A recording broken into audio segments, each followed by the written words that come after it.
SIR এর form আশা করি আপনারা সকলেই পেয়ে গেছেন। যারা এখনও পাননি তারা খুব তাড়াতাড়ি পেয়ে যাবেন। এসআইআর এর যে ফর্ম সেটা কিভাবে আপনি ফিল আপ করবেন বিস্তারিত জানাবো এই ভিডিওতে। কোন কোন জায়গায় কি কি লিখতে হবে, কাদের ক্ষেত্রে কি হবে, সমস্ত বিষয়টা দেখতে থাকুন। তো বন্ধুরা, এই এসআইআর এর ফর্ম আশা করি আপনারা পেয়ে গেছেন। বিএলওরা আপনাদের বাড়ি বাড়ি ভিজিট করে এই ফর্ম বিতরণ করছেন। যারা এখনও পাননি খুব তাড়াতাড়ি পেয়ে যাবেন। অফলাইনের পাশাপাশি অনলাইনেও চালু হয়েছে ফর্ম ফিল আপ করা। পরবর্তী ভিডিওতে আপনাদেরকে অনলাইন প্রসেসও দেখাবো। তবে সবথেকে বেটার অফলাইনে যে ফর্ম আপনারা বাড়িতে পাচ্ছেন এটাই ফিল আপ করে বিএলওকে জমা করবেন। তো সর্বপ্রথম আপনি চাইলে ফর্মটা একটা জেরক্স করে রাখতে পারেন। তার কারণ পরবর্তীতে যদি কোনো ফিল আপ করার সময় ভুল হয়ে থাকে তাহলে সেই জেরক্স থেকে আপনি আরও জেরক্স করে নিতে পারবেন। উপরের যে অংশটা দেখছেন এটা অলরেডি প্রিন্ট হয়ে চলে আসবে। আপনার বর্তমান যে তথ্যগুলো রয়েছে সমস্ত তথ্য ভোটার আইডি কার্ড অনুযায়ী এখানে লেখা থাকবে। এখন এখানে দেখুন আপনার নাম থাকবে, আপনার এপিক কার্ডের নাম্বার, আপনার ঠিকানা, সমস্ত কিছু এখানে দেওয়া থাকবে। এর সাথে আপনার বর্তমান যে ভোটার কার্ড রয়েছে তার ক্রমিক সংখ্যা কত, অংশ নাম্বার, পার্ট নাম্বার, এগুলো সমস্ত কিছু এখানে লেখা থাকবে। এবং উপরে দেখবেন আপনার যে বিএলও রয়েছেন তার নাম এবং তার কন্ট্যাক্ট নাম্বার এখানে দেওয়া থাকবে।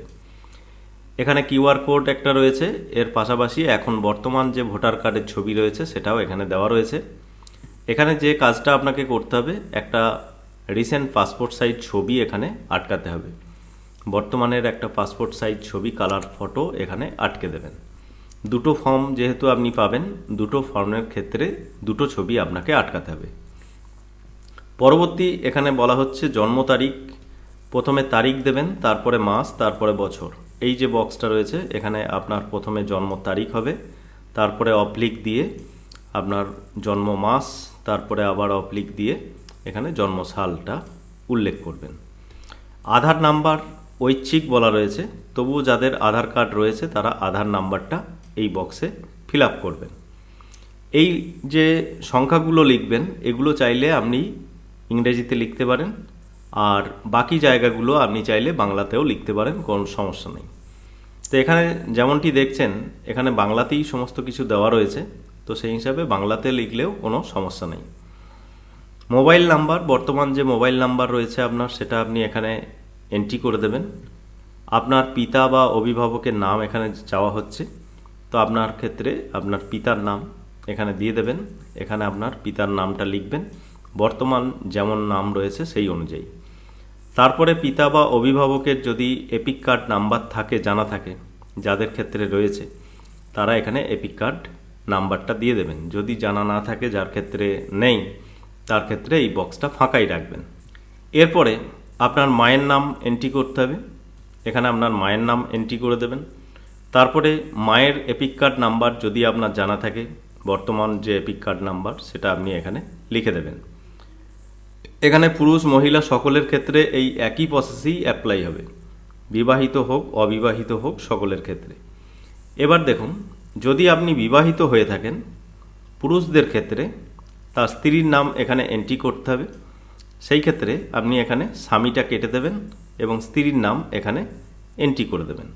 আর মহিলাদের ক্ষেত্রে যারা স্বামীর নাম লিখবেন তারা স্ত্রীটা এখানে কেটে দেবেন, স্বামীর নাম এখানে এন্ট্রি করবেন। একই রকমভাবে স্বামীর এপিক কার্ড নাম্বার যদি জানা থাকে, অর্থাৎ ভোটার কার্ডের নাম্বার, বর্তমান যে ভোটার কার্ড সেই নাম্বার জানা থাকলে এখানে এপিক কার্ড নাম্বারটা লিখবেন। একই রকমভাবে পুরুষদের ক্ষেত্রে আপনার যে স্ত্রীর ভোটার কার্ড নাম্বার রয়েছে সেটা আপনাকে এখানে লিখতে হবে। এটা গেল প্রথম যে পার্টটা রয়েছে, বর্তমান সমস্ত তথ্য দিয়ে এই পার্টটা আপনাকে ফিল আপ করতে হবে। এরপরে দেখুন নিচের দিকে দুটো পার্ট রয়েছে।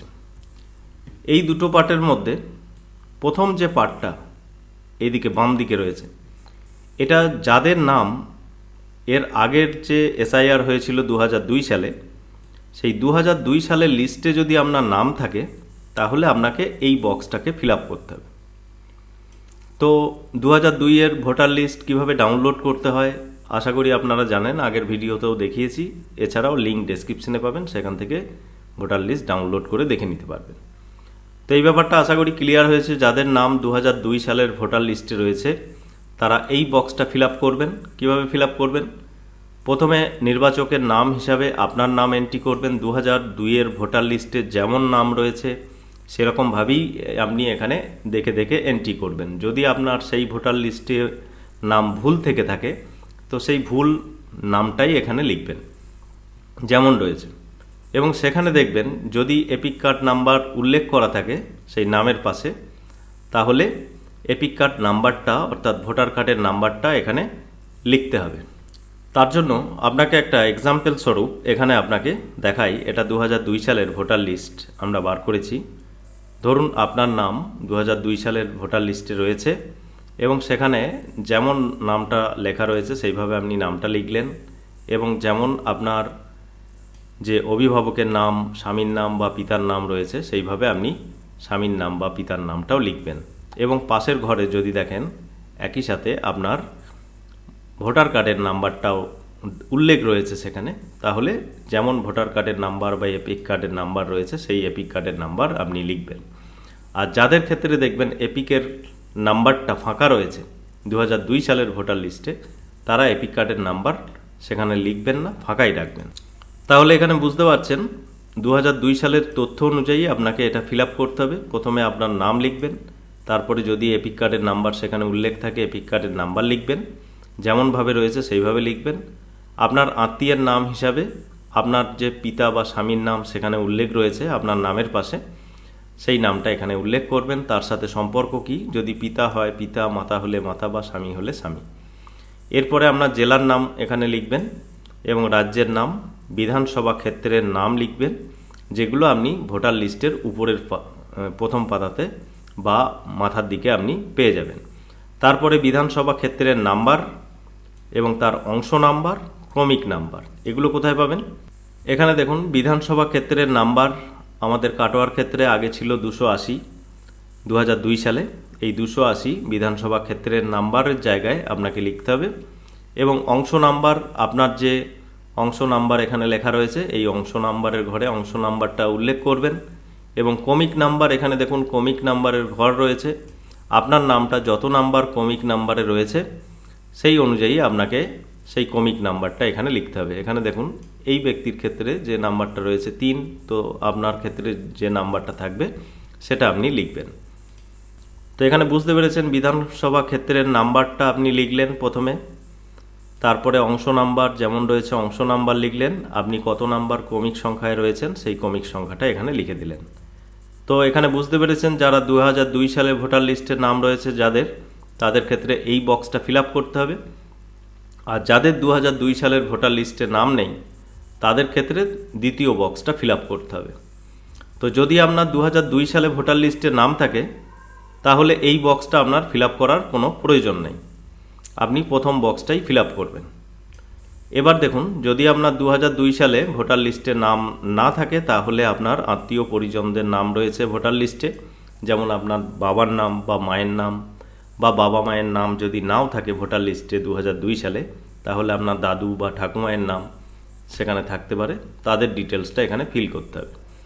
তো প্রথমে দেখুন আপনার আত্মীয়র সমস্ত বিবরণটা এখানে ফিল করতে হবে। যেমনভাবে এই বক্সটা ফিল আপ করা হলো সেই একই রকমভাবেই আপনার যে বাবার ভোটার লিস্ট রয়েছে 2002 সালের, সেই লিস্টে আপনার বাবার নাম ভোটার লিস্টে যেমন রয়েছে সেইভাবে আপনি এখানে লিখবেন। তার এপিক কার্ড নাম্বার সেই ভোটার লিস্টে যদি থাকে তাহলে এপিক কার্ডের জায়গাটায় সেই নাম্বারটা লিখে দেবেন। এবার আপনি এই যে বাবার নাম লিখলেন তার আত্মীয়ের নাম অর্থাৎ সেই নামের পাশে দেখবেন তার বাবার নাম বা স্বামীর নাম রয়েছে, তো যেটা রয়েছে সেটাই লিখবেন। অর্থাৎ এখানে দেখুন যদি আমি ধরুন এই ব্যক্তির ডিটেলসটা আমি এখানে আমার বাবার নাম হিসাবে উল্লেখ করছি, তো বাবার নাম হিসাবে আপনি প্রথমে এই নামটা দিলেন, তার আত্মীয়ের নাম হিসাবে এই যে ওনার বাবার নাম রয়েছে পিতা, এই নামটা আপনাকে এখানে উল্লেখ করতে হবে। তো এই বক্সে আত্মীয়ের নাম হিসাবে তার বাবার নামটা এখানে উল্লেখ করবেন। সম্পর্ক কি, সম্পর্ক স্বামী হলে স্বামী, পিতা হলে পিতা, সেইভাবে আপনি যেমন সম্পর্ক সেখানে লেখা রয়েছে সেইভাবে লিখবেন। তারপরে আপনার জেলার নাম রাজ্যের নাম, বিধানসভা ক্ষেত্রের নাম একই রকমভাবে এই বক্সে যেমন ফিল আপ করা দেখালাম, এবং বিধানসভা ক্ষেত্রের নাম্বার, অংশ নাম্বার এবং ক্রমিক নাম্বার, যত নাম্বারে এই ব্যক্তির নামটা রয়েছে সেই ক্রমিক নাম্বারটাও এখানে লিখতে হবে। তো এখানে বুঝতে পেরেছেন যাদের নাম 2002 সালের ভোটার লিস্টে নেই তারা এই বক্সটা ফিল আপ করবেন, তাদের ক্ষেত্রে এই বক্সটা ফিল আপ করার কোনো প্রয়োজন নেই। এরপরে দেখুন নিচে ডিক্লারেশনটা ভালো করে পড়ে বুঝে নেবেন এবং এখানে আপনার স্বাক্ষর করতে হবে, এবং যিনি বিএলও রয়েছেন তিনি এখানে স্বাক্ষর করে একটা যে ফর্ম সেটা আপনাকে রিসিভ কপি হিসাবে ফেরত দেবেন এবং তিনি আর একটা ফর্ম নিয়ে যাবেন। দুটো যে ফর্ম রয়েছে একটা ফর্ম আপনাকে দিয়ে দেবেন আর একটা ফর্ম ওনারা নিয়ে যাবেন। এইভাবে আপনাকে ফর্মটা ফিল আপ করতে হবে, এবং যাদের এই সমস্ত নাম রয়েছে অর্থাৎ নিজের নাম বা আত্মীয় পরিজনের নাম রয়েছে তাদের ক্ষেত্রে কোনো ডকুমেন্ট এর সাথে দেওয়ার প্রয়োজন হবে না। এবার যদি দেখা যায় কোনো ব্যক্তির 2002 লিস্টে নাম নেই, তার কোনো আত্মীয় পরিজনের নাম 2002 সালের ভোটার লিস্টে নেই, সেই ক্ষেত্রে আপনার যে ডকুমেন্ট লাগবে সেগুলো নিচে দেওয়া রয়েছে। এখানে যে সমস্ত ডকুমেন্টের কথা বলা রয়েছে তাদের ক্ষেত্রে এই 12টা ডকুমেন্টের মধ্যে যে কোনো একটা ডকুমেন্ট আপনাকে দেখাতে হবে। যদি আপনার বা আপনার পরিজনের কারোর নাম 2002 ভোটার লিস্টে না থাকে সেই ক্ষেত্রে ওই ডকুমেন্ট লিস্ট থেকে যে কোনো একটা ডকুমেন্ট আপনাকে এখানে এর সাথে সাবমিট করতে হবে। আশা করি সমস্ত ব্যাপারটা আপনার কাছে ক্লিয়ার হয়েছে।